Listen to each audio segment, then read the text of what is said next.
আমি যেন মা বাবা হারাইছি প্রবাসে আসার পরে। আপনাদের যাদের মা বাবা আছে সবাই আপনারা মা বাবার প্রতি লক্ষ্য করবেন। আর আমার প্রতি, আমার মা বাবা আজ কবরে আছে, সবাই আমার বাবার জন্য দোয়া রাখবেন। সাক্ষাৎকার নিয়ে আমি নিজেও খুব খারাপ লাগলো। আমার মা নাই, আমার কিছুদিন আগে ভগ্নিপতি মারা গেছে, আমার আপন স্বাস্থ্য ভাই মারা গেছে। এরকম অনেক অনেক অনেক হাজার হাজার লাখ লাখ প্রবাসী আছে যা মা বাবাকে আত্মীয় স্বজনের কবরে এক মুঠো মাটি দেবে, সেই সুযোগটা আর হয় না। আমরা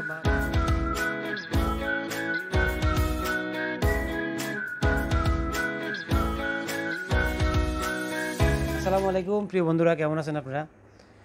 সাবিয়ানিয়াতলে গোয়াদু আইল্যান্ডে আমি কিছুক্ষণ আগে ভিতরে পার্ক এবং ব্রিজ আছে, কাঠের ব্রিজ, সেগুলো ভিডিও করতে করতে ক্লান্ত হয়ে আস্তে আস্তে হঠাৎ করে দেখলাম যে নারকেল গাছ। তো নারকেল গাছ দেখে আমি সালাম দিলাম। এদেশের নিয়ম হলো কারো বাসার সামনে গিয়ে হলো সালাম দিলে, উত্তর দিলে ভিতরে ঢোকার অনুমতি, এছাড়া ভিতরে আসার নিষেধ। তো একজন হঠাৎ করে বললো যে এখানে বাংলাদেশি বাইরে থাকে।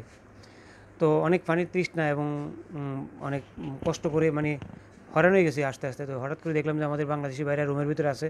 তো ওনারা আমাদেরকে, আমি সালাম দেওয়ার পর ওনারা বলছে ভিতরে আসেন। মানে বাংলাদেশি ভাইদেরকে বাংলাদেশি ভাইরা যেভাবে সম্মান করে ঠিক সেভাবে মেহমানের মতো সম্মান করে ভিতরে ডাকলো এবং ডাকার পরে ঠান্ডা পানি দিল, কিছু হালকা শুকনা খাবার দিল, খাইলাম। তো একজন ভিতর থেকে বাইরে এসে বললো যে আপনার কণ্ঠটা তো খুব চিনা লাগে। তা আসলে কথাটা অনেক বড় হয়ে যাচ্ছে, সেদিকে না যেয়ে আজকে সাবিয়ানিয়াতলে আসলাম। আসার পরে দিয়ে এই বাংলাদেশি ভাইদের খোঁজখবর নেওয়ার জন্য আসছি। ওনারা কেমন আছে, কী হাল, ওদের ওনাদের কাজ কাম কী অবস্থা, খাওয়া দাওয়া বেতন ঠিকমতো হয় কিনা, সেই সম্বন্ধে আজকে সংক্ষেপে কিছু জানতে চাই। আসসালামু আলাইকুম। ওয়ালাইকুম আসসালাম। ভালো আছেন ভাই? জি আলহামদুলিল্লাহ ভালো। কী নাম আপনার?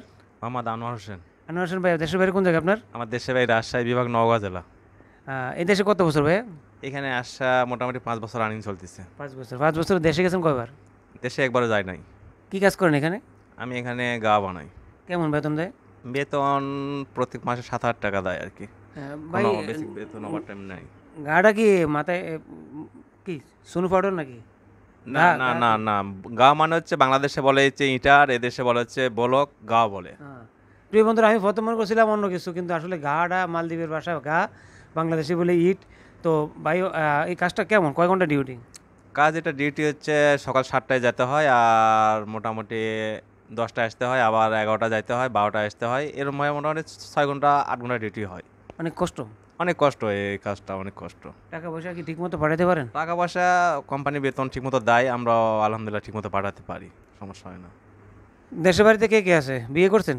হ্যাঁ, দেশের বাড়িতে বিয়ে শাদী করছি। দেশের বাড়িতে 2 বাচ্চা আছে, এক ছেলে এক মেয়ে। বাবা মা বিদেশে আসার পরে বাবা মা মারা গেছে।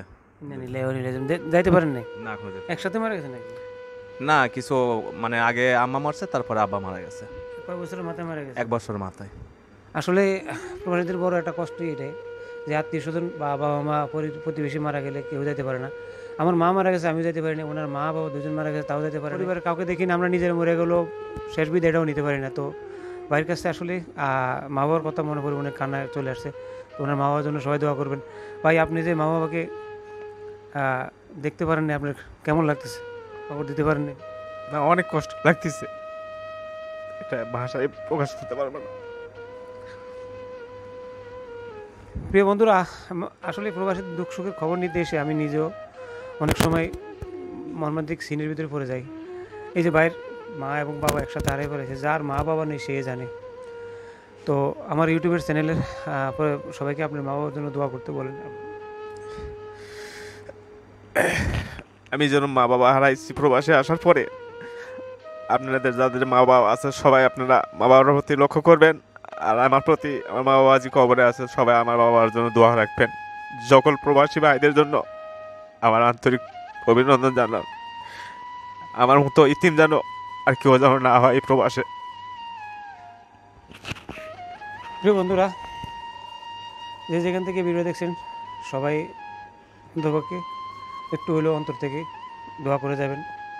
প্রত্যেকটা মানুষই মরণশীল, আমি আপনাকে কখন চলে যাব কেউ জানে না।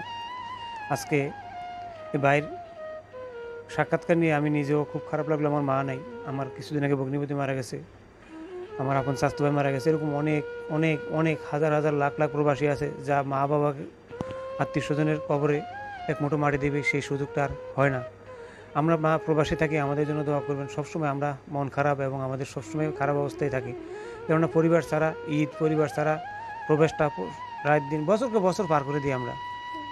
কেউ 20 বছর, কেউ 25 বছর, কেউ 10 বছর, এরকম করে আমাদের জীবনটা চলে যায়। 5 ওয়াক্ত নামাজ পড়ে মা বাবার জন্য দোয়া করবেন। এবং আমারও মা নেই, এরকম হাজার হাজার করে প্রবাসীর মা বাবা নেই। আমরাও আপনার মা বাবার জন্য দোয়া করবো, আপনিও দোয়া করবেন।